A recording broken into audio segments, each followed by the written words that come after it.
Hello বন্ধুরা, আসসালামু আলাইকুম। শারিয়া অ্যান্ড ওয়াফি এগ্রো ফার্মে আপনাদের জানাই অভিনন্দন।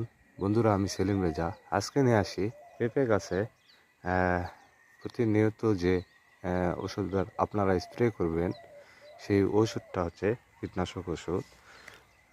এখানে ছত্রাকনাশক আমি ইউজ করছি গোল্ডাজিম স্কোয়ার কোম্পানির। বন্ধুরা দেখুন, স্কোয়ার কোম্পানির গোল্ডাজিম।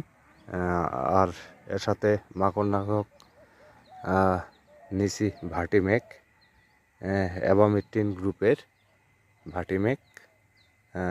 এটা সিনজেন্টা কোম্পানির।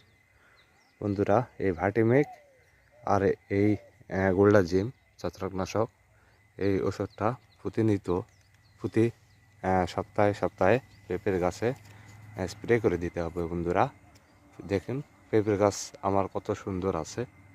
দেখুন পেঁপের গাছের গ্রোথ দেখুন বন্ধুরা, মাশাআল্লাহ ভালো হয়েছে।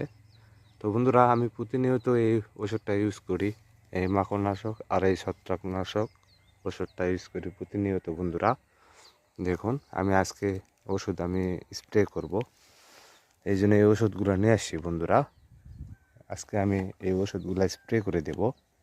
দেখুন, আপনারা পেঁপের গাছ লাগালে, পেঁপের প্রজেক্ট করলে, বাগান করলে বন্ধুরা, এই দুটা ওষুধ ইউজ করতে হবে। বন্ধুরা নিয়ত ইউজ করতে হবে। এই দেখুন, স্প্রে মেশিন নিয়ে আসি আমি। বন্ধুরা, আমি পেঁপে গাছে স্প্রে করব। তো মূলত আমি এখানে মাখন যেহেতু স্প্রে করব, সেহেতু 4টার পরেই স্প্রে করব। বন্ধুরা, কারণ মূলত পোকামাকড়গুলো 4টার পর আসে সেই ফসলে, ফসল খাওয়ার জন্য। যে কোনো ফসলে মাকড়নাশক, কীটনাশক যে ইয়েগুলো আছে, এগুলো মূলত বিকেলেই স্প্রে করা নিয়ম। বন্ধুরা বিকেলে করলে রেজাল্ট ভালো হয়।